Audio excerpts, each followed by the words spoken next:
오마이뉴스에서 특별히 그 강좌를 좀 개설을 하자 이래서 하는데 뭐 여러분들이 저 책을 읽으셨든지 안 읽으셨든지 대체로 이 관심이 이제 막스가 이 자본주의 경제를 어떻게 봤느냐 그게 이제 가장 기본적인 그 핵심인데 그것하고 저는 이제 한국 사회도 그 막스의 관점으로 보면 어떻게 될까 뭐 이런 이야기를 이번 열 번에 걸쳐서 할 겁니다. 이 강좌는 이때까지 제가 책도 많이 쓰고 그랬는데 그것하고 꽉 연결이 되는 건 아니고 이 자본론의 관점에서 한국 경제의 중요한 특징들을 한번 살펴본다 이렇게 생각을 하시면 될 겁니다. 그리고 제가 글을 굉장히 쉽게 쓰는 경향이 굉장히 많아요. 그래서 굉장히 좋은 그 하나의 특징인데 그래서 강의도 굉장히 쉽습니다. 쉬운데 혹시 그 어렵고 그러시면 아까 말씀드린 알기 쉬운 정치 경제학이든지 딴 거 좀 보시면 그냥 쉽게 이해가 이제 가실 겁니다. 그리고 2시간인데 2시간을 그냥 제가 쭉 강의만 할 겁니다. 해가지고 나머지 한 10분이나 20분 그냥 질문 받고 질문에 답하고 이런 식으로 해가지고 한 20분이나 그렇게 지금 잡고 있으니까 여러분들 궁금한 점은 적어 놨다가 그냥 제가 질문하세요 하면 적어 하지 마시고 그냥 질문하시기 바랍니다. 이제 강의 들어가겠습니다. 강의 이 자본론이라는 것이 뭐냐 하니까 이 자본론이 지금 1권, 2권, 3권으로 되어 있습니다. 1권, 2권, 3권으로 되어 있는데 제가 번역을 할 때 1권은 상하로 번역을 했고 2권은 한 권으로 그냥 했고 3권도 상하로 번역을 했습니다. 그것이 1989년에 1권 나오고 그 다음에 91년까지 2, 3권 전부를 다 그 번역을 해냈습니다. 그 전에 강신준 동아대 교수가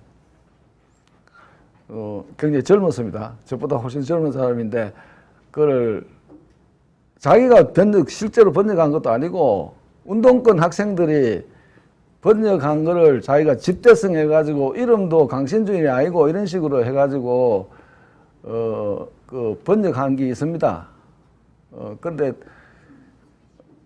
내가 보기에는 그거를 자기가 처음 번역했다 이래 하기는 조금 내가 보니까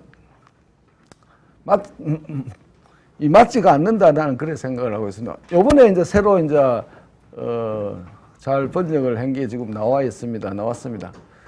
그건 그렇고 그래서 이 자본론은 그 이름과 마찬가지로 자본에 관한 이야기고 또 자본주의에 관한 이야기다 이렇게 이제 보시면 됩니다. 그래서 내가 오늘 쭉 해놓은 것이 자본론의 주대 과제가 뭐냐 이러면 자본주의 사회가 있는데 이 자본주의 사회는 경제적으로 어떻게 움직이고 있느냐 그에 대한 이야기입니다. 그래서 자본론에는 자본주의 사회의 경제적 운동 법칙을 밝히는 것이 자본주의의 목적이다 이렇게 되어 있습니다. 근데 제가 오늘 강의할 것은 이 자본주의라 하는 것이 실제로는 그 이전 사회, 자본주의 이전 사회하고 어떻게 다르고 자본주의 이후 사회하고는 어떻게 다른가 이래가지고 인류 역사에서 자본주의라는 이 사회 특징을 좀 부각을 시켜보자. 이 막스가 사실은 그걸 의도한 것도 바로 그거였는데 그렇게 된다면 지금 자본주의 사회가 사실은 이 세계에서 제가 보기에는 모두가 자본주의 사회라고 나는 지금 생각을 하고 있습니다. 예컨대 뭐 쿠바도 그렇고 베네수엘라도 그렇고 지금 자본주의 사회에서 자본주의 사회 이후로 가려고 노력을 하고 있는데 그렇지만 지금은 자본주의 사회입니다. 중국은 이미 자본주의 사회에 넘어간 지가 한참 오래됩니다. 그리고 소련도 이야기할 겁니다만 1917년 혁명을 해가지고 자본주의 사회가 아닌 새로운 사회를 만들려고 하다가 실패해가지고 다시 자본주의 사회로 이제 돌아오는 상태고, 그러니까 지금 현재 전체 세계 전체는 자본주의 사회다 이렇게 보시는 것이 좋을 것 같고, 제가 썼는 책이 마르크스가 예측한 미래 사회이라고, 부제가 자유로운 개인들의 연합 이래가지고 아마 5분 주말에 하늘에서 나옵니다. 그래서 그 이야기도 여기 지금 많이 썼는데, 그거라고 관련돼서 이제, 그래서 제가 이야기하고 싶은 거는 인류 역사가 쭉 있었는데 거기서 자본주의라는 사회를 어떤 식으로 특징 지을 수 있느냐, 그에 대한 이야기가 오늘 이제 토픽입니다. 그래서 제가 그림을 찾고 그런 식으로 그리는데,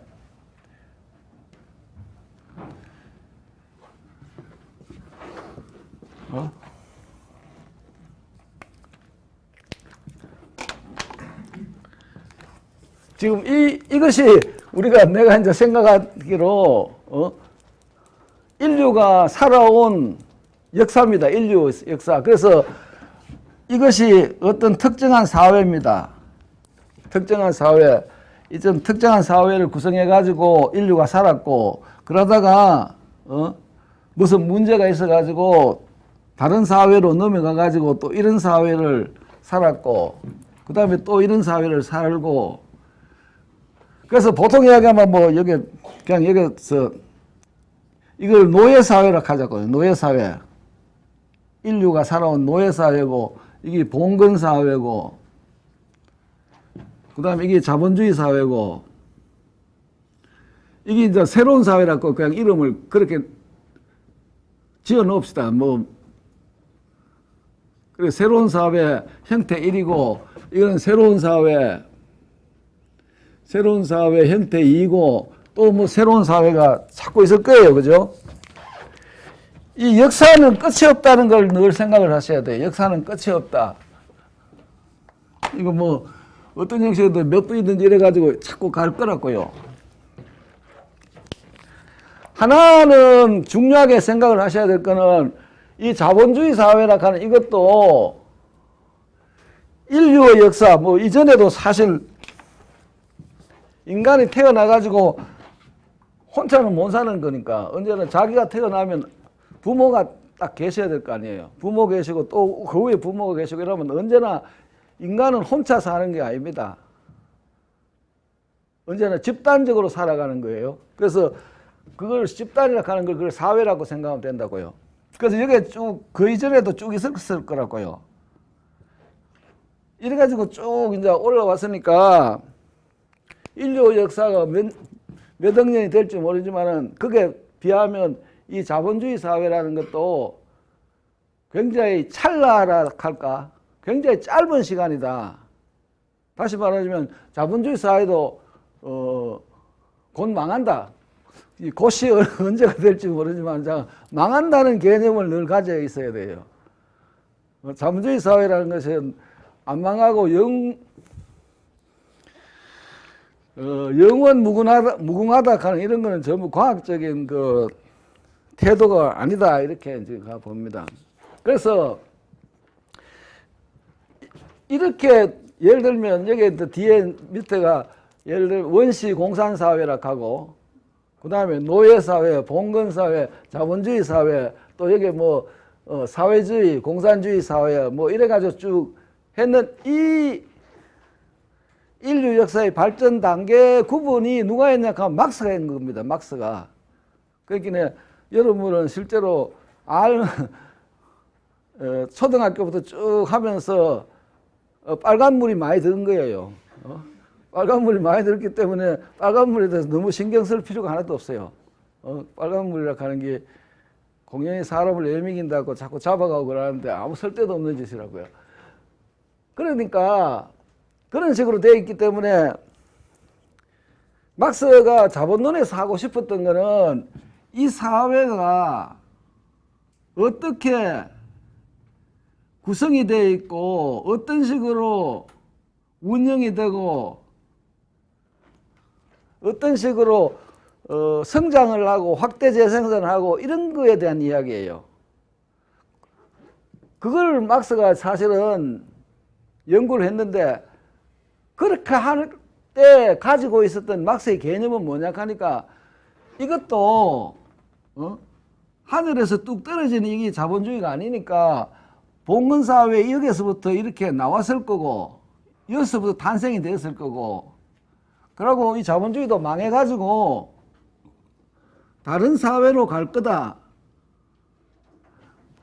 그죠? 이런 개념은 막스의 기본적인 생각이라고요. 여러분들도 한번 생각해 보세요.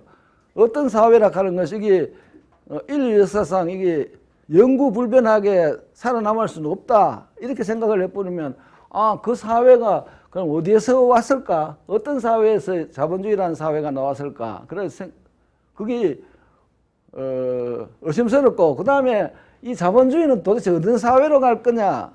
이것이 궁금 안 하면 이상하잖아요. 그죠? 그거 궁금하다고. 그리고 또 특히 이제 이렇게 생각해 보라고요. 이 자본주의 사회가 개인들 자신에서 볼 때 이게 형편없이 나를 억압하고 탄압을 하고 못 살게 군다. 이렇게 보면 그 사람은 어떻게 생각할 거예요? 이걸 망가뜨려야 되겠다. 그런 생각 안 나겠어요? 이 사회를 망가뜨려야 되겠다. 그런 생각이 날 수밖에 없다고요. 지금 쭉 역사상에 뭐 여러 가지 혁명운동이라든지 변혁운동이라든지 그런 게 전부가 이 사회가 모든 사람들을 자유롭게 하는 사회가 아니고 모든 사람들을 잘 살게 하는 사회가 아니다. 그렇기 때문에 이거를 새로운 사회로 만들어야 되겠다는 그런 운동이었다 이런 거예요. 그렇기 때문에 그런 의미에서 봤을 때도 이 자본주의 사회라는 건 딴 사회로 갈 수 있는 가능성이라든가 그럴 수밖에 없는 그런 처지에 또 놓여 있다 이렇게 되는. 그래서 지금 이 봉건 사회에서 이 자본주의 사회를 어떻게 옮겨왔느냐. 요렇게 하는 걸 자, 얘도 여기서 그냥 어떤 사회에서 다른 사회로 넘어가는 이 과정을 우리가 이행기라 합니다. 이행기. 트랜지션입니다. 트랜지션. 아니면 과도기라고도. 과도기라고도 표현한다고요. 그죠? 그래서 봉건사회에서 자본주의 사회로 넘어오는 이 과정에 대한 이야기가 자본론 1권에 1권 8편에 있습니다. 1권 8편에 이른바 시초축적이라 해가지고 시초축적이라 하는 이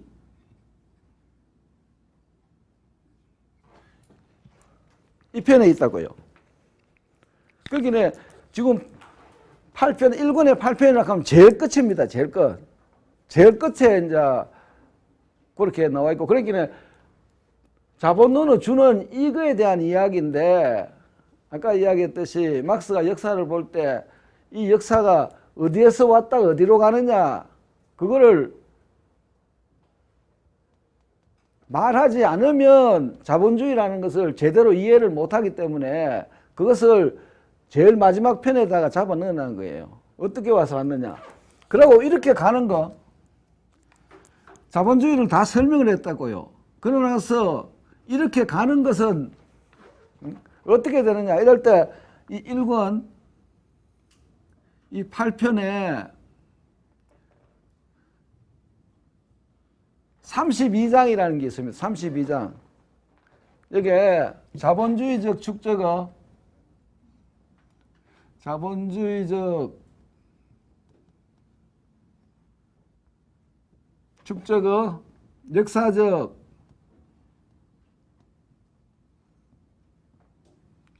자본주의 축적의 역사적 경향이라는 그 챕터가 있습니다. 거기에다가 자기가 이 자본론에서 이야기를 하면서 이 사회는 이리로 갈 수밖에 없다고 생각하는 그거를 이렇게 요약을 해놨습니다. 그 자본론 구성이 그런 겁니다. 자본론 구성은 처음은 자본주의가 뭐냐, 자본주의가 어떤 요소들로 구성이 되어 있고 어떤 식으로 운동을 해가지고 자꾸 재생산해가고 확대 재생산해가느냐, 그게 대한 이야기고 핵심이.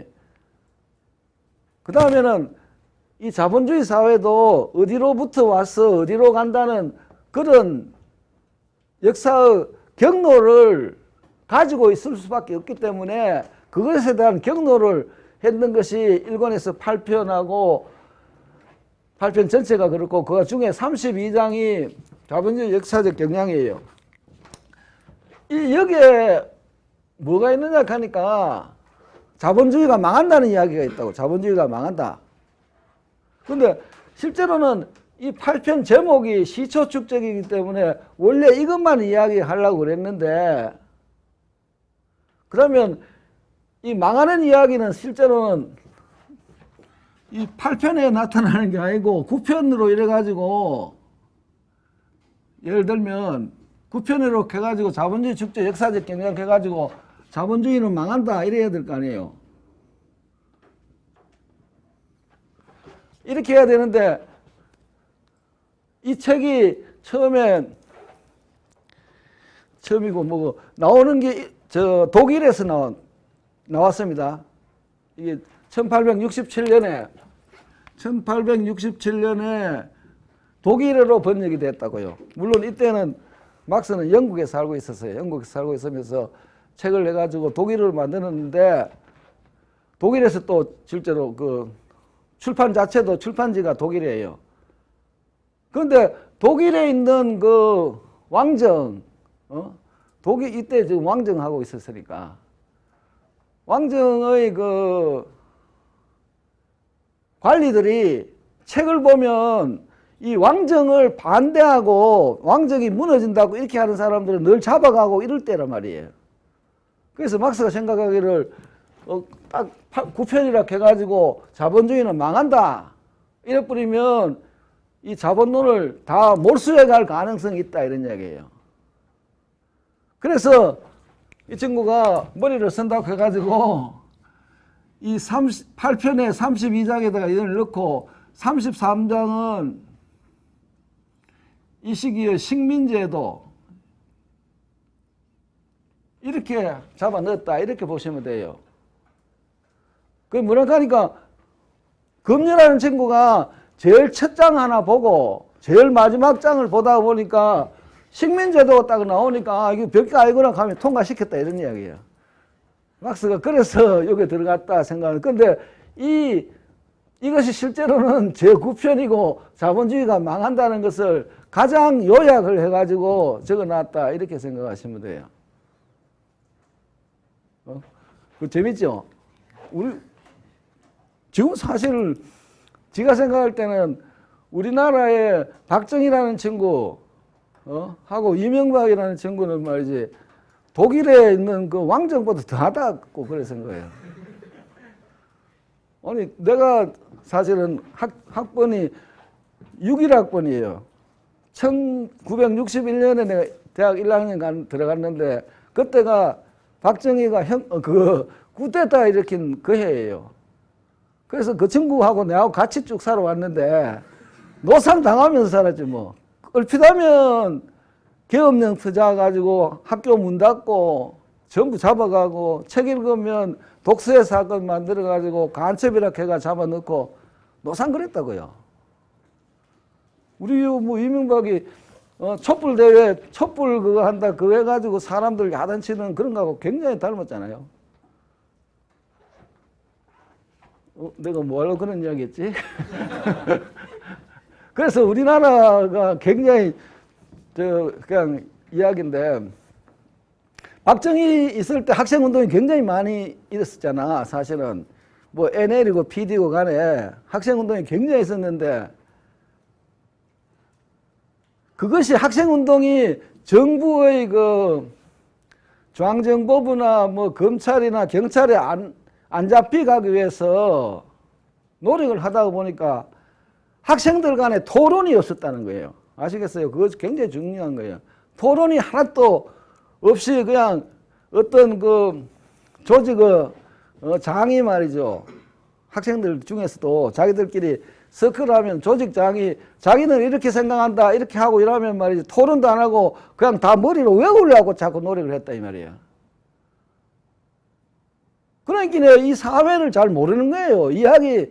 누가 이야기를 했다 하는 거, 누가 그렇게 이야기를 했지만은 그것이 현실적으로 어떤 의미가 있느냐, 이게 토론을 자꾸 해야지 서로 머리가 깨이고 한국 현실이 어떻다는데 그런 이야기를 자꾸 할 수 있을 거 아니에요.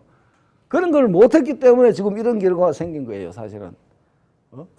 좌파들이 제대로 현실을 잘 모르고 그러는 이유가 그렇게 있다. 그렇기 때문에 서로 토론하고 언론의 자유가 있고 출판 자유, 결사의 자유 하는 이게 실제로는 이 봉건 사회에서 자본주의 사회로 넘어올 때 그때 부르주아 혁명, 그 프랑스 대혁명이나 미국의 독립전쟁 이런 거 할 때 그거 다 얻어야 되는 거예요. 그렇게 해야지 그런 자유 위에서 서로 자유롭게 토론하고 이러다 보면 훨씬 더 새로운 사회를 만드는 그 이론이라 할까 실천을 많이 만들 수 있었는데 우리가 그렇지는 못했다 이래요. 그러나 다행히 잠깐 우리 사회에서 가장 큰 그 민주화라 하는 것은 1987년 6월 항쟁입니다. 1987년 6월 항쟁. 그때 사실은 얻은 게 뭐냐 하니까 대통령을 국민들이 직접 뽑는다 그것뿐이에요. 그게 1987년 6월에 얻은 거예요. 한번 생각해 보라고. 우리가 지금 1945년 해방됐다 하면서 1987년 6월까지 대통령을 직선제로 못 뽑았다는 그게 말이 되느냐고. 어떻게 보면 우리 민중들이 굉장히 약한 거예요. 이승만이한테 꼼짝 못했지. 박정희가 뭐 독재를 얼마나 했나고요. 김재규가 총안 쏘았으면 이 친구 더 살았을 거야. 나는 망칠 거라고. 그 정도로 해놓자 그냥. 그러니까 모두가 그런 데 대한 그래서 지가 사실은 자본론을 번역하면서도 그거 알아야 돼요. 지가 런던 대학에서 내가 막스의 공학론 가지고 박사학위를 받은 사람이에요. 그럼 한국 들어오면 뭐 하겠어요? 이 친구 늘 잡혀가는 거 아니에요. 그런데 다행히 내가 처음 들어왔는 데가 한신대학에 들어갔어요. 한신대학이 그 신학하는 대 아니에요. 그런데 그 선생들이 굉장히 그 반정부 활동을 많이 하고 그래가지고 그거 들어가가지고 내가 이따가 잠깐 서울대학으로 가는 것이 1989년에 서울대학에 들어갑니다. 그런데 어떻게 들어가려고 하니까 나는 막스 했지 서울대학 경제학과 교수들은 전부 주류경제학 다 했잖아요. 그 친구들이 나를 뽑아댈 택이 없다고. 87년 6월 항쟁 때문에 적이 된 거예요.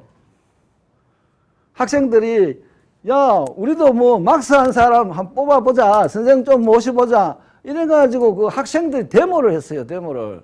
특히 대학원 학생들이 농성하고 뭐 야단이 났지. 그러다가 그 학부 학생들까지 다 동원이 돼가지고 그래서 내가 뽑혀간 사람이에요. 선생들은 절대로 안 된다 하는데 학생들이 데모하고 야단이 나니까 선생들이 잘못하면 자기들도 뭐가 날아갈까 싶어 겁이 나가지고 그래 뽑아준 거야. 그러고 나서 내가 2008년 2월에 정년퇴임을 하는데 그때는 학생들 힘이 없어가지고 내 후임을 막스 하는 사람 뽑지를 못했다니까. 그러니까 그 학생 운동하는 게 그게 나라를 많이 발전시킨다. 그렇게 이제 생각을 하시면 됩니다. 오케이. 별로 어렵지 않죠?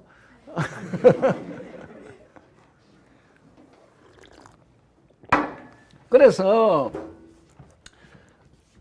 이렇게 할 때 제일 먼저 생각을 해야 되는 것은 현재 이 자본주의 사회에서 자본주의 사회의 특색이 뭐냐 하는 것을 자본주의를 이해하려고 하면 먼저 자본주의의 특색을 잡아내야 될 거 아니에요. 그래서 그 특색을 잡아낸 것이 뭐냐 하니까 막스가 잡아낸 것이 이 각 사회가 특정한 계급으로서 구성되어 있다 이렇게 보는 거예요. 그래서 잡아내는 걸 자본주의 사회에서는 자본가 계급,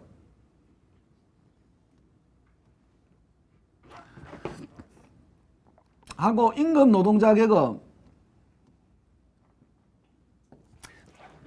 두 계급이 자본주의 사회의 기본 계급이다 이렇게 막스가 봤다 이 말이에요. 실제로 우리 사회도 한번 보면 이 계급이라 하는 것은 그냥 보면 경제적으로 동일한 특성을 가지고 있는 사람들의 모임이라 이렇게 생각하면 된다고. 동일한 특성을 가진 사람들의 집단 이것이 계급이다 이렇게 생각하면 우리 사회에도 그런 의미로서의 계급은 여러 가지가 있다고요.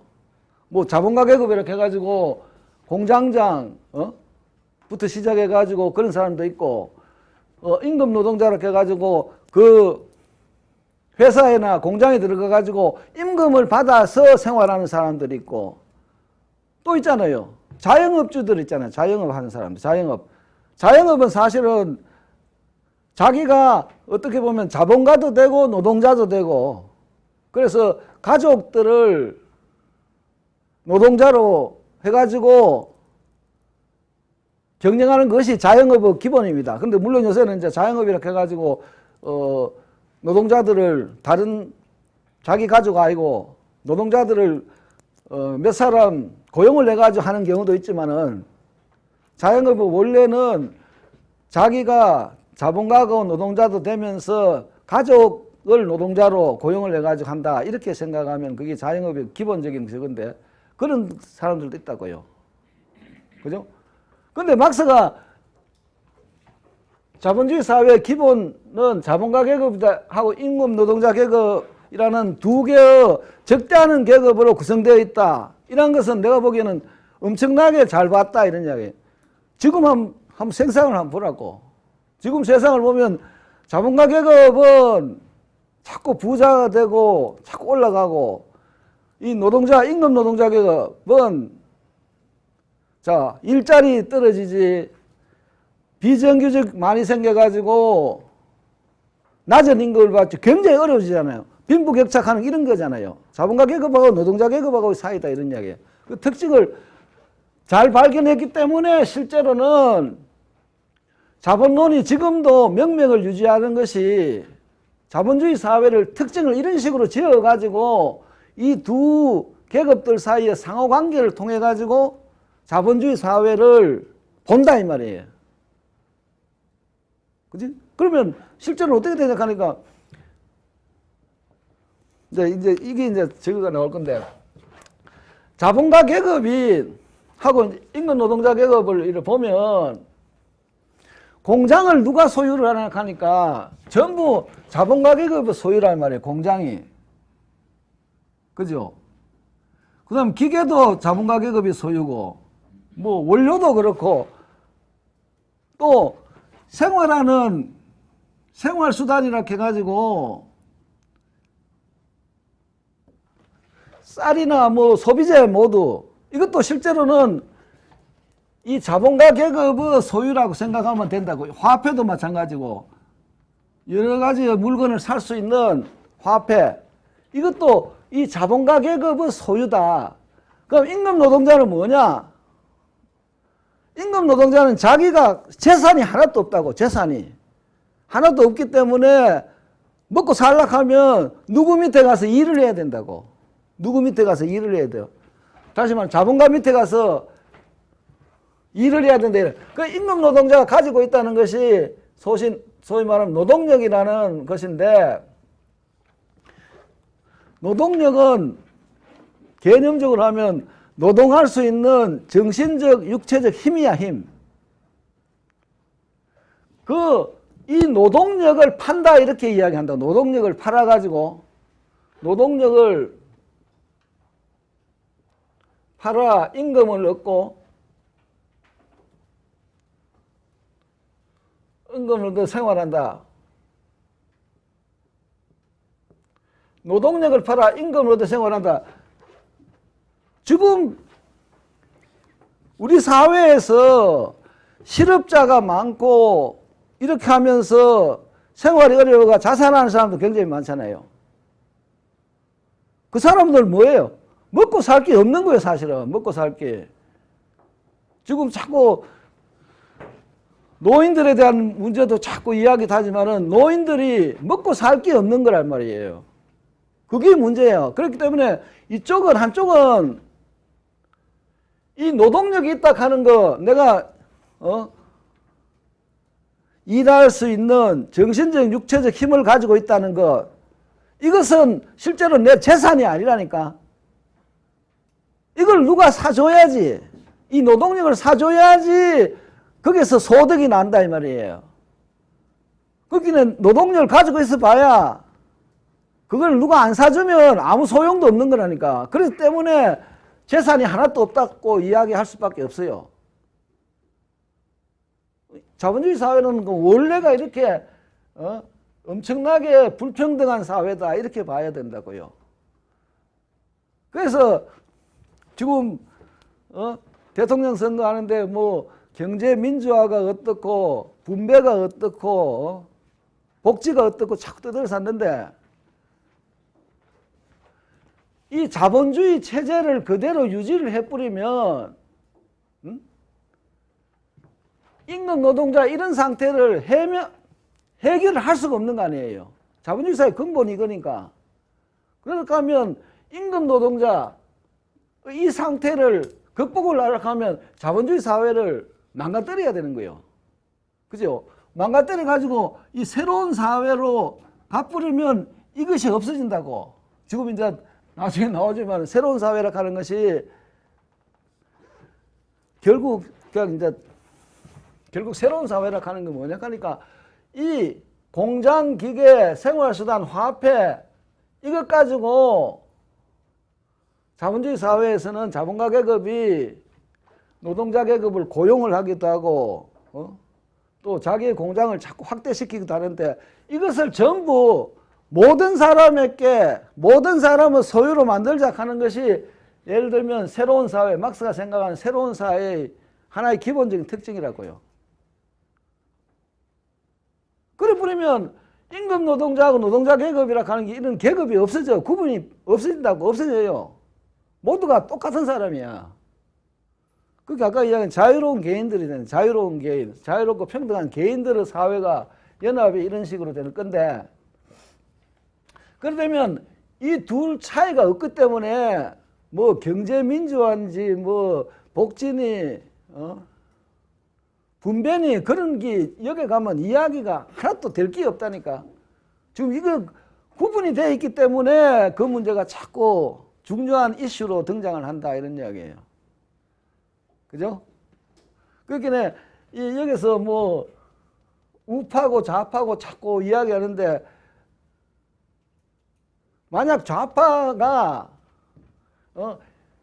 자본주의 말고 새로운 사회를 도입을 해버리면 모든 문제가 해결된다, 이렇게 하면 이게 말이 맞는 거라, 이런 이야기라고요. 이게 실제로 맥시멈이에요. 이게 이 자체가 좌파로서 이제 나중에 이제 문제가, 그러면 여기서 이까지 어떻게 만들어 갈 거냐, 이런 문제는 이제 있는 거야. 있는데, 아니 저렇게 새로운 사회를 만들려고 하는 사람들이 그 사회를 어떻게 만들 건지 고민도 안 하고 그냥 하늘에서 뭐 감 떨어지듯이 기다리면 안 되는 거지. 그거는 전혀 안 되는 거라고. 그러면 또 예컨대 이건희 삼성 재벌 총수가 가가지고 당신 가지고 있는 공장하고 기계하고 모든 것을 사회에 환원하시오. 이렇게 하면 그 사람이 예 그러겠습니다. 누가 그러겠어요? 말도 안 되는 소리지. 그지? 그러니까 이게 어렵다니까. 엄청나게 어려운 거예요. 그러나 실제로 그 개념은 그렇다 이렇게 보는 거고. 그 다음에 이 봉건사회에서 일로 간다 이럴 때 내가 조금은 이제 구체적으로 가자고. 봉건사회 원래 구조가 어떻게 되어 있었냐 하니까 원래는 이 봉건사회는 저 영국이면 영국인데 영국 안에 각 작은 이 부락이라 할까 작은 지역으로 해가지고 이 장원들이 쭉 있었다고요. 그래서 이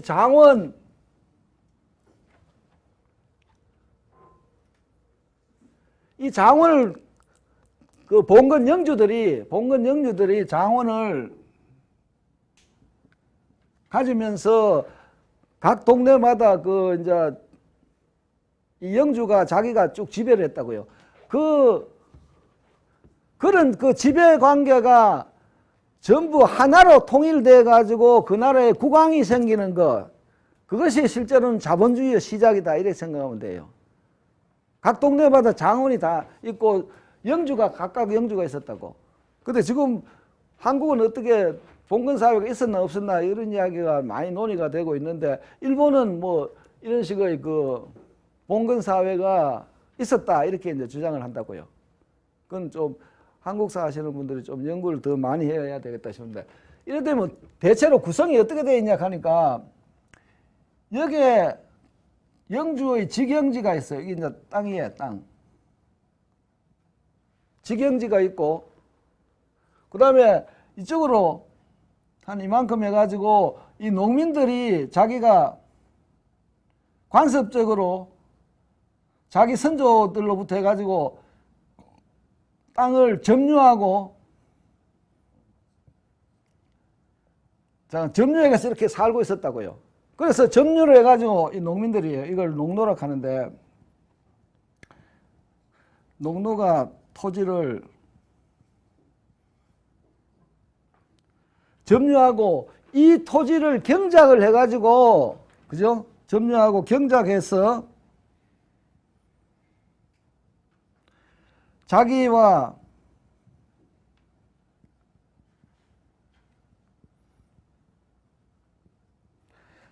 가족이 살았다 이렇게 되는 거예요. 그래서 이 직영지는 어떻게 하느냐 하니까 처음 단계부터 이야기하면 농민들한테 1년에 예컨대 100일 1년에 100일 동안 여기 와서 일을 해라 이래가지고 이 농노들이 와서 일을 하고 경작을 농산물을 만들어내면 그것을 영주가 그거를 자기가 취득을 해가지고 자기도 살고 근데 뭐 여기 영주가 뭐 위가 수백 개 있는 것도 아니잖아요. 위는 그 농노하고 똑같다고 하나뿐이야 위가. 그걸 다 소비할 수가 없잖아. 그게 뭐 했겠어요? 저게 멀리서 있는 유명한 사람들 데리고 와가지고 교류도 하고 음악도 배우고 노래도 배우고 파티를 잘하고 그랬다고. 그래서 이 영주라는 사람이 사실은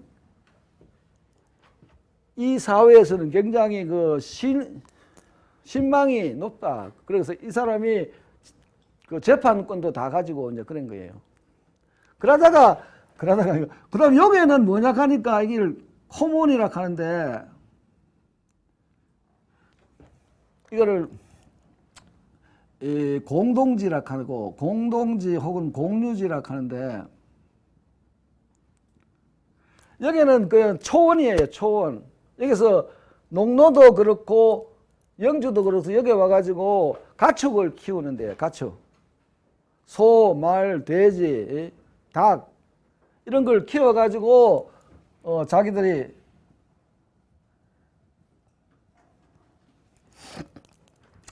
이 영주나 자기들 농민들이 이제 살아갔다 이런 이야기예요. 이런 상태가 지금 봉건사회입니다. 봉건사회 기본 형태가 이런 사회라고요.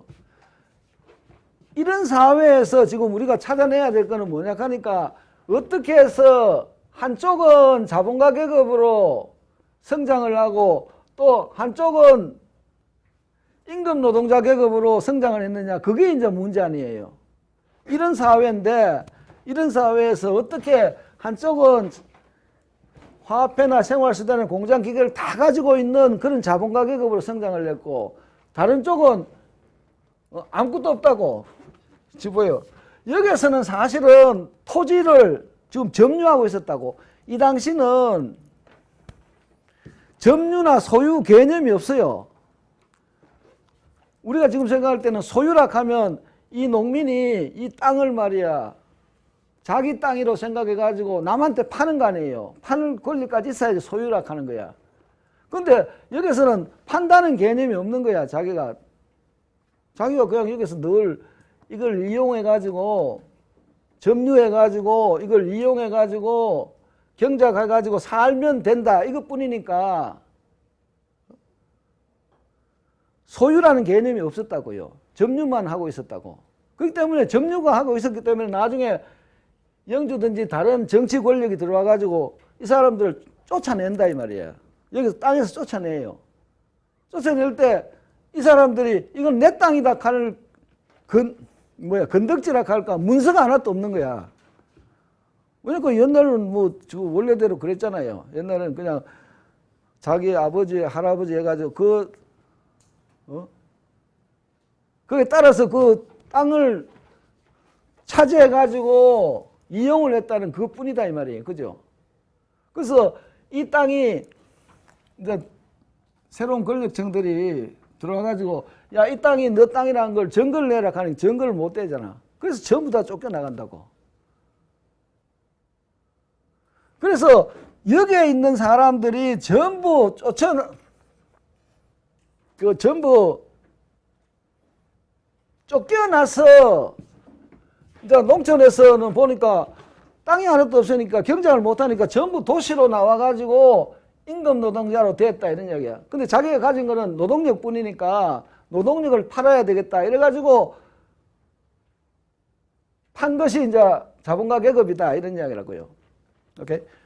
그러면 이 자본가 계급은 그럼 어디에서 나왔느냐 이제 이런 이제 이야기가 이제 된다고요. 근데 여기서 내가 지금 이걸 굉장히 저거를 이 간단히 요약을 했지만 실제로 어느 사회든지 이 봉건 사회가 이렇게 자기대로 되다가 일로 다른 사회로 넘어가는 일쯤 되면 여기 지금 소위 말하는 해체 과정이라 하는 것이 봉건 사회의 해체 과정이라는 것이 이 안에서 일정하게 진행이 됐다고 봐야 된다고요. 해체 과정이. 그래서 해체 과정에서 나타나는 것이 이게 이제 자영농민이라 하는 척이 나타나고 그 다음에 독립 수공업자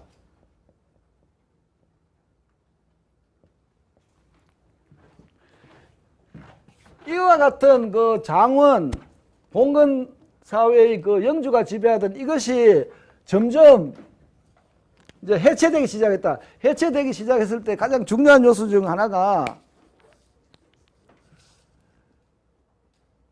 그걸 보면 세계 역사로 보면 이 지리상의 대발견하는 거.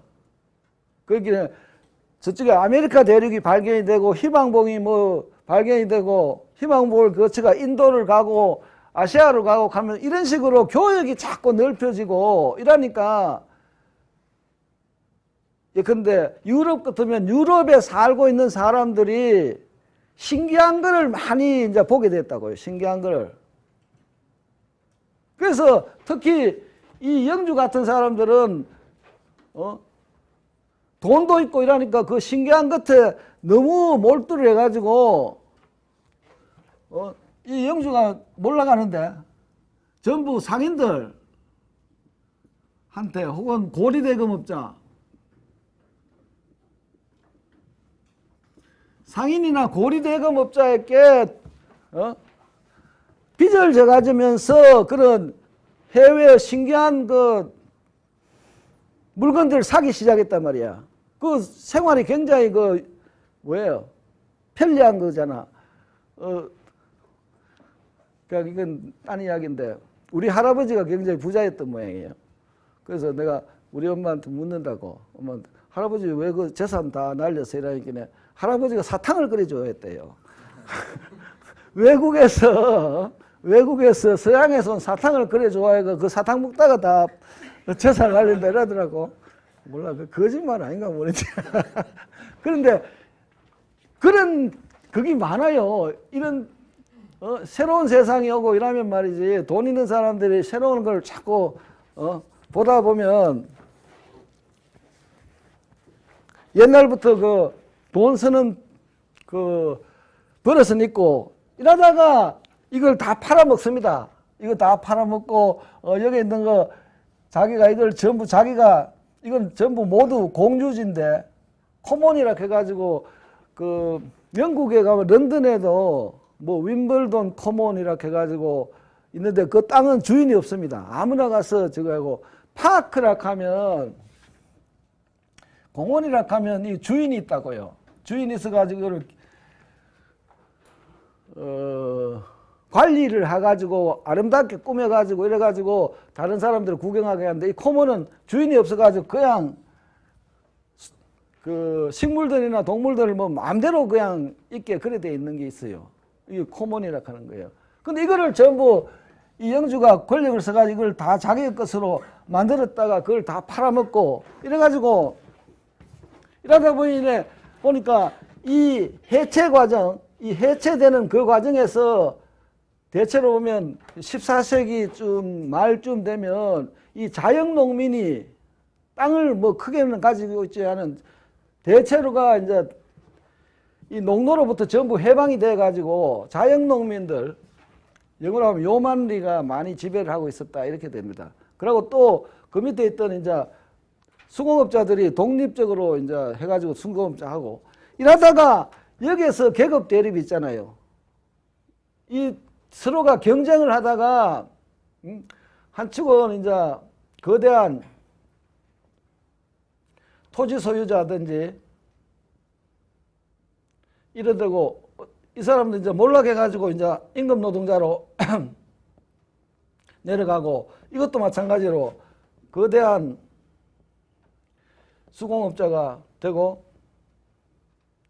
나머지는 임금 노동자가 되고 이런 식으로 이제 분리한단 말이에요. 농민청이 분리되든지 독립수공업자가 이렇게 분리되는 그런 과정도 있고 그러나 사실은 이 과정에서 이런 거대한 토지 소유자가 생기고 거대한 수공업자가 생기고 이러한 과정에서는 사실은 다시 말하면 이러한 사람들이 이 자본가 계급으로 크게 성장하는 데는 국가가 엄청나게 그 기여를 많이 했습니다. 국가. 왜냐하니까 여기서 이 봉건 사회에서 자본주의 사회로 옮아가는 것이 뭐냐 하니까 한 나라가 이런 식으로 한 나라가 있다 하면 이 영주들이 전부 이렇게 할거하고 있었다고. 이 중에서 가장 큰 영주가 이 작은 영주들을 정복해가지고 작은 영주들의 땅을 정복해가 그들을 패배시키면서 하나의 나라가 됩니다. 이게 하나의 나라로 통일이 된다고. 이게 사실은 경제적으로 보면 자본주의화하는 거하고 거의 같은 의미를 가진다 생각하면 됩니다. 그 때문에 이렇게 되는 과정에서는 이 가장 큰 봉건 영주 이 사람이 이제 그 다음 왕으로 되는데 왕으로 되려고 하면 다른 봉건 영주를 쳐야 될 거 아니에요. 그럼 돈이 없잖아. 그 때문에 국채를 엄청나게 발행을 합니다.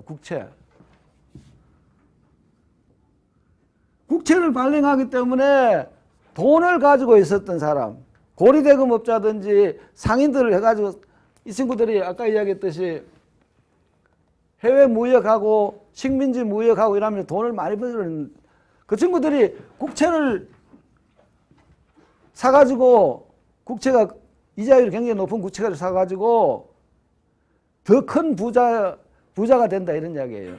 더 큰 부자가 되고 아까 이야기했던 그 다음에 조세에서도 정부의 큰 그 양보를 받아내 가지고 세금 거의 안 내든지 하고 이런 식으로 하고 그 다음에 아까 이야기했던 식민제도를 통해 가지고 식민지에서 예컨대 영국의 동인도 회사라고 하는 것은 인도를 사실은 인도 지배를 영국 정부로부터 특허를 받는다고. 꼭 특허. 동인도 회사는 영국 정부로부터 특허를 받아가지고 인도를 꼭 자기가 영국 정부를 대신해가지고 통치하듯이 이렇게 한다고요. 그래서 거기서 여러 가지 상품들을 수탈을 하고 그래서 그 수탈한 거를 영국이나 다른 나라에 비싸게 팔고 뭐 이런 식으로 해가지고 돈을 많이 번다 이런 이야기예요. 이 사람들이 실제로는 자본가 계급이 된다 이런 이야기라고요. 이 사람들이 그러니까 실제로는 고리대금업자가 상인들이 이 사람들이 지리상의 대발견을 통해 가지고 교육이 자꾸 심해지고 이러니까 물건을 팔 물건을 제조해야 되기 때문에 그 친구들이 이 임금 노동자를 고용을 해가지고 상품을 만들어가지고 그걸 해외에 팔아가지고 돈을 벌고 이런 식으로 됐다 이렇게 보면 된다고요. 그러니까 실제로는 이제 그것도 알아야 되는데 우리가 자본주의 사회라 하면 우리도 자본주의 사회입니다. 자본주의 사회에서 가장 중요한 자본가가 누구냐 하니까 자본가들 중에서 가장 중요한 자본가가 산업자본가입니다. 상품을 만들어내는 자본가가 산업자본가예요. 산업자본가들이 뭐냐 하니까 임금 노동자를 고용을 하잖아요.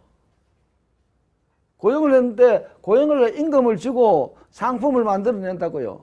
그럼 이 친구들이 임금 노동자에게 임금을 줬기 때문에 자기가 이 사람들이 만든 상품들이 사실은 잘 팔려가지고 자본가 계급, 산업자본가 계급이 또 이익을 보면서 자꾸 나아가는 거예요. 그 다음에 하나가 아까 고리대금업자예요. 고리대금업자나 상인 다 마찬가지인데 이 사람들은 노동자를 고용을 했든지 뭘 하더라도 그 노동자들이 새로운 뭐 상품을 만들어내는 게 아니다 이런 이야기라고요. 새로운 걸 만들어내는 게 하나도 없어요.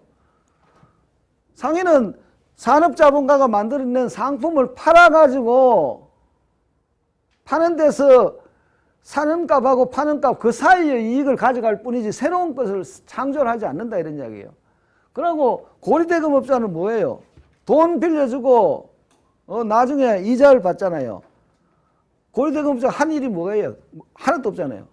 돈 빌려줬다가 받고 이렇기 때문에 새로운 걸 생산하는 게 하나도 없어요.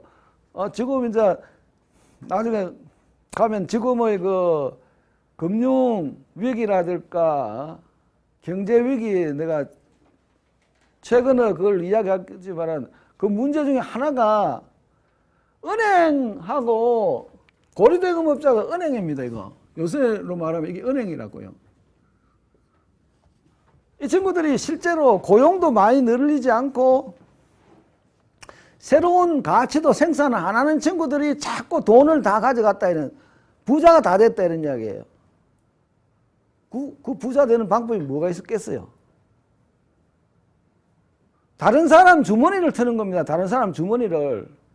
한번 봐요. 그 정권 투기를 했다 하자고. 정권 투기를 해가지고 돈을 많이 벌었다 이러자고요.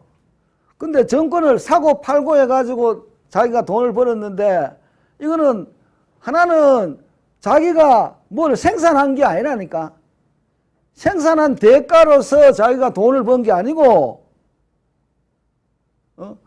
정권값이 쌀 때 사가지고 비쌀 때 팔아버리면 그 사는 사람들의 주머니를 터는 거다 이런 이야기를 했고요. 아시겠어요? 정권 투기나 이래 가지고 돈을 번다 하는 것은 남의 주머니를 터는 거. 남의 주머니를 턴다는 것은 그 남이 누구냐 하니까 그 사회에서 별로 살지도 못하는 사람이라고. 내가 늘 좀 저거 하는데 우리나라 사람들이 굉장히 노름기가 많다고요. 그 굉장히 나는 새로운 사회에 그러면 노름기 있는 사람은 좀 딴 데 보내야 돼. 노름기가 굉장히 많은데 모두가 이렇게 생각한다고. 나도 한탕 하면 돈 벌 수 있다 이런 식으로 생각을 한다고. 그래서 주식을 얼마나 많이 해요. 그 사람들 전부 돈 다 날렸어요. 왜 날리냐 합니까? 정권 가격이 올라가려고 하면 올라가는 거를 알려고 하면 그 회사가 어떤 회사인지 알고 그 회사가 지금 뭘 하고 있는지를 알고 내부 정보가 있어야 돼. 내부 정보. 근데 보통 사람들 어떻게 그 내부 정보가 있느냐고. 금방 어느 회사가 내일 모레 되면 말이야 새로운 걸 발견을 했다 하면서 광고를 확 낼 건데 내일 모레 그거 낼 걸 알고 있는 사람이 지금 주식값이 낮을 때 그 주식을 확 사다 놓는다 이 말이야. 그러면 그 정보가 정할 거 아니에요. 우리가 뭐를 발견했다 하면 야단칠 거 아니냐. 그러면 주가가 확 올라간다고. 그럴 때 주식을 싹 팔아가지고 이익을 챙기는 거예요. 묻지마 투자하는 사람은 뭘 알아. 그냥 아무거나 자꾸 따라가다가 전부 돈을 날리는 거예요. 그래서 정권 투기를 해가지고 세계 전체적으로 자본주의 사회에서 소득 불균등이 엄청나게 커졌다는 걸 알아야 된다고요. 그러니까 이 친구들이 고리대금업자든지 정권 투자하는 친구들이 투기하는 친구들이 자꾸 세력을 가지면 그 사회가 망하는 거예요. 그 사회 망하는 게 지금이라고. 지금과 같은 현상이 나타났다. 그렇게 보면 된다고. 오케이. 그래서 이런 사람들이 모여가지고 돈을 얻어가지고 이 사회를 지배하게 된 것이 이게 자본가 계급이 된 거라고. 자본가 계급이. 자꾸 누구한테 그 사장들한테 물으면 당신은 어떻게 돈을 이렇게 많이 벌었어요? 하면 내가 말이지 근검절약해가지고 돈을 많이 벌었다 자꾸 그런다고. 그건 전부 거짓말이야. 근검절약은 뭐 무슨 놈의 근검절약이야. 이 과정은 전부가 그거라니까. 물론 이제 그 중에서 훌륭한 사람도 있었겠지만은 이 전부 남의 재산을 빼앗는 과정이에요. 남의 재산을 빼앗는 과정에서 자본가 계급이 됐다. 이렇게 보면 된다고요. 오케이. 그래서 지금 자본가 계급이 임금 노동자 계급을 완전히 이제 지배하게 됐다. 이런 이야기예요. 지배하게 됐다고. 근데 이 지배하는 형태도 이 막스가 자꾸 그런 이야기를 하는데 이 자본주의 사회가 진정한 자본주의 사회 이런 이야기를 자꾸 한다고. 왜 그런 이야기를 하냐 하니까 처음에 이 친구들이 돈을 많이 모아가지고 임금 노동자를 고용을 해가지고 공장을 세웠을 때는 기계가 발명이 되지 않아요. 우리가 알잖아요. 산업혁명이 일어나야지 기계가 나온다고. 기계가 나오는데 이게 사실은 1770년도 이제부터 기계가 나오는 거예요. 그런데 그전에는 뭐가 있었냐 하니까 이 자본가 계급이 한 것이 매뉴팩처라는 형태야. 이 매뉴팩처라는 형태라고. 매뉴팩처라는 형태가 뭐냐 하니까 이걸 공장제 수공업이라고 한다. 공장제 수공업이라고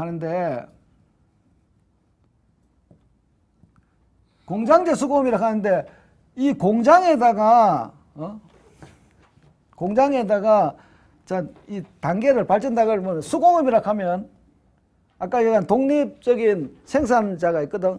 모든 수공업자가 자기가 자기 집에서 이런 식으로 물건을 만들어가 팔고 이랬다고. 그런데 이렇게 하니까 사실은 물건도 많이 만들지도 못하고 물건값이 굉장히 비쌌다고. 그래서 아까 이야기했듯이 이 자본가계급이 이 친구들을 전부 하나의 공장 안에 이 친구들을 다 들고 들어왔다고요. 고용을 했다고. 이거는 독립적인 수공업자인데 이제 여기 오면 임금 노동자가 된다. 임금 받는 노동자로 들고 와가지고 이 고려대금업자고 상인이 이 사람들을 이 분업을 시킨다 이 말이야. 그지? 분업이라고 자꾸 이야기하잖아. 분업. 그래서 분업에 대해서는 여러분들 잘 알지만 아담 스미스가 국부론에서 분업을 설명을 잘했어요. 어떻게 생각하니까 이 사람들은 전부 예컨대 핀을 만든다고. 핀. 그 옷핀이라든지 무슨 핀을 만드는데 혼자가 처음부터 긴 철사를 가져와 가지고 그걸 가지런히 하고 예를 들면 2cm씩 자르고 그 다음에 앞을 뾰족하게 만들고 뒤에 머리를 만들고 이래 가지고 그걸 조그마한 팩에 20개씩 넣어 가지고 이제 갖다 팔았다 이래 되잖아요. 이렇게 하는 거예요. 그런데 여기서는 이제 분업이 있어 가지고 한 친구는 회사 오자마자 철사를 긴 거를 이렇게 가지런하게 하는데 저걸 하고, 그럼 이 친구는 그 다음에는 2cm씩 자르는 일만 하고, 이 친구는 그 철사 머리 만드는 뾰족하게 하는 거 하고, 그 다음에 이 친구는 뒤에 뾰족하게 하고, 이거는 머리 만들고, 이 사람은 하나의 그 팩에다가 20개씩 넣는 거 하고, 이 사람은 그걸 상점에 갖다 주는 걸 했다 이런 이야기라고요. 이렇게 있는 것이 여기는 한 사람이 하루에 예컨대 20개씩 만들었는데 여기서 다 해놓으니까 한 사람이 4,000개를 만들었다는 거예요. 이 사람 혼자 할 때는 20개도 못 만드는데 여기서는 한 사람이 4,000개를 만들 정도로 이렇게 많이 만들다. 이게 분업 저거예요. 이게 원래 이게 이제 매뉴팩처라는 거, 이거를 공장제 수공업이라고 한다고. 그런데 여기에서 당장 문제가 되는 게 뭐냐 하니까 이 사람이 철사를 말이죠. 2cm씩 이렇게 잘라야 돼요. 2cm씩 잘라야지 거기 핀으로 쓸 수 있다 이 말이야. 그럼 2cm 자르려고 하면 어떻게 해야 되고요? 이게 매일 해가지고 몇 년을 하면 귀신같이 딱 자르면 2cm가 딱 되는 거예요. 그죠? 2cm 된다고. 2cm씩 쫙 딸고 있다고. 그러면 이 공장장은 어떻게 됐냐 하니까 이 친구가 이제 2cm씩 자르는데 귀신이야, 귀신. 귀신이 와가지고, 야, 내 임금 더 올려달라. 임금 더 올려달라 하면 어떻게 하겠어요? 안 올려줄 수가 없어요. 안 그러면 이 친구가 다른 회사 가보면 또 처음부터 해가지고 몇 년 동안을, 훈련시키고 일하다가 보면 이 회사는 망한다고. 너 뭐, 이 친구 처음 와가지고 뭐 2cm 자르라, 3cm, 4cm, 뭐 온갖 것 다 하니까 장사가 되느냐고. 그래서 이 공장제 수공업에서는 자본가가 노동자들을 실질적으로 종속시킬 수가 없었다고. 실질적으로 독재를 할 수가 없었어요. 그래서 독재가 나오는 것이 바로 그거야. 이런 식의 그 종속을 없애기 위해서 기계를 발명을 하는 거예요. 기계를 딱 발명을 했다고. 기계를 해버리면 아이고 2cm나 뭐 자르는 거는 뭐 식은 죽먹기 아니야. 그렇기 때문에 2cm 잘 자른다고 뽐내던 이 숙련 노동자가 완전히 쫓겨나는 거예요. 아무 힘도 없어진다고. 임금도 더 많이 못 받고. 그러면 들어오는 노동자들이 아동들하고 분여자가 확 노동자들을 들어온다 이 말이에요. 기계가 발견되는. 그래서 숙련 노동자들이 힘을 잃고 그래서 자본가들의 독재가 시작이 된다고요. 아시겠어요? 그렇게 자본가들의 독재가 시작이 될 때를 막스가 진정한 의미의 자본주의라고 한다고.